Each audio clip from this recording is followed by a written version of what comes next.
I'm amazed and ashamed of America in this day and age. This is December 2015, and this judge here, this clung judge, David Godin, he's purporting to be this big benefactor of humanity. Now he's a judge in the children's department in Florida, juvenile division, and he is taking away people's kids along with other prosecutors as Summer Saladino, and putting them in foster care, giving the parents some jobs that they can't accomplish, and then they're adopting all these kids. Now there's a big racket that is going on in America. American law states this, that if a parent is indeed abusing, abandoning, or neglecting a child, that proceedings would happen, and this child eventually, if the parent does not reform or can't be helped, should be given to a family member first, given to some relative, uncle, nephew, somebody in the family. If that doesn't work, somebody in the community where this child was born or was being reared up, should adopt this child. Now, they have a big scam going on over there. They have attorneys who are defending these parents, and these same attorneys are working as adoption specialists.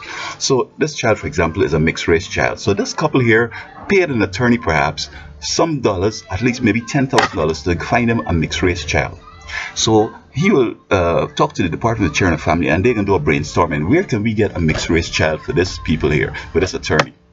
Now, notwithstanding that when he's defending parents, now he's not going to be aggressively defending the parents because he doesn't want to offend them, because they're going to hire him to defend parents, and then also they're going to give him kids to adopt out.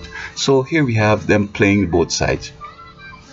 And so they will call in some department of children and families, or somebody from Children's Society, Children Home Society, is going to call in and say, hi, these parents are abusing this child here. Okay, they're going to go over and say, we got a call that you're abusing this child, and immediately they're going to open a case on it. They're going to visit the home. They're going to find a whole bunch of different things that they're right. They're going to, perhaps they might have taken away children from this same couple or this mom before, and so it's automatic. They're going to give them a case plan that they know definitely they can't accomplish. For example, this parent doesn't have no education, doesn't have no skills, maybe even have some mental problems, and they're going to say, okay, we want you to find a job, find stable employment, find stable housing, all these kinds of things, and then you get back your child. Now this parent can't get no job nowhere, even in this economic hard times, and getting a home is another matter. They can't, so this parent is going to give up. But the intention of the Department of Children and Families and the Department and Children Home Society, Judge Gooden, and prosecutors like Summer Saladino are going to be delighted, because this parent is going to forfeit this child. They're going to give it to a couple like this who's going to smile. Now here, the irony hasn't finished yet. Now we saw this parent, oh, they're so happy and they're so delighted to have this child. This child is a cash cow. They're going to be able to claim this child, get a child tax credit, which is going to be close to $3,500 a year. Plus, they're going to be paid by the state to take care of this child, many of them.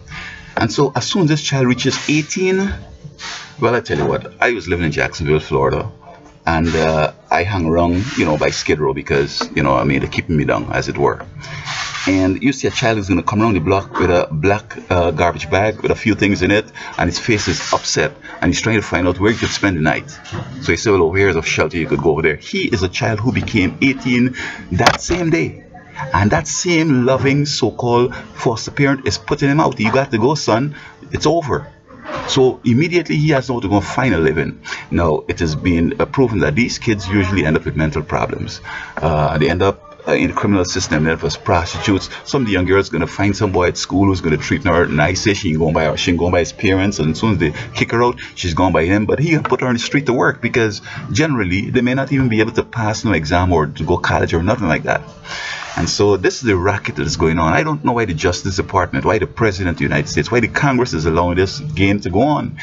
Florida is the state that is doing the most of this. Florida does not have an income tax regime, and so the state tries to get money, and so the Department of Children and Family maintains a certain amount of children in the system so they could get enough money from the government or somewhere to pay their salaries.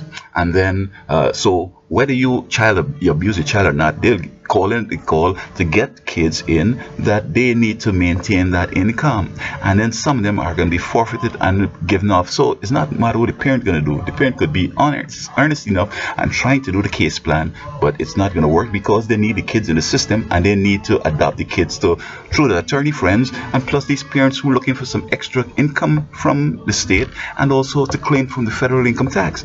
So when you see Judge Gooden here, this clown making us, he called it a home for the holidays, tears of joy, home for the holidays. He's an idiot. He's putting these kids into perpetual and permanent, on the class ship. Because when these kids go through, now and then they show you one who was in foster care and going to Harvard or Yale or going to college, but the majority of them end up being drug dealers, hookers, criminals, nobodies. And I don't understand why in America they're still doing this thing. Okay, a lot of these parents, they don't want to have no kids. They just want to make that money, and you see, it's clear. As soon as the kids reach old enough, they got to go. So they don't have no, the kids going to have kids and they have to come back by them because they ain't got no life and whatever, or they're going to be a criminal and they have to get attorneys. There's none of that. They clean break as soon as the child reaches 18. And so, this is another year that this judge is carrying out this farce as if he's trying to protect these kids and trying to help these kids. But basically, this is, look, man, I was teaching in Florida. There was this young girl, she would ask me, can you give me $1? Well, I asked the staff, I say, is she trying to set me up here? Is she trying, what's this game? So she's in foster care and they don't have no money. They always have to be on the free meal level. They can't have no iPhones. They don't have the rest of the things that the other students have because it's about a business. These parents are not going to buy them no clothes. They're not going to buy any food. They go to the food bank, get food. They get from the thrift store, from the missions, whatever, clothes and shoes passing on the line. They don't spend no money on these kids, and they will have their own kids in college or somewhere supporting them, the mortgage, the facelift, the vacation, whatever. I mean, this thing is such an abuse that I can't believe this thing is happening in America. So I'm appealing to the American government to step into this Florida nightmare. Is in fact across the country they're doing this thing. They're taking away poor people kids, putting them in foster care, making money from the feds, giving the friends checks, helping the attorney friends to make money in adoption racket. And this thing needs to stop because this is not the law. The law says that they need to give these kids to the relatives and also to somebody in the community. And the point is this, that when this child reaches 18, he doesn't know who his parents are. He might have brothers and sisters he don't even know. So he's going to be alone in this world for the rest of his life. Okay? Now, even if they were doing it like that, don't terminate the parents' rights. Just suspend it. So as it's 18, they have a duty to hook up these kids back with the parents. I mean, so this thing is personal, man. But you know what? Anyway, I think the feds need to look into this thing because this is a racket and they're abusing these kids more than the parents might have abused the kids.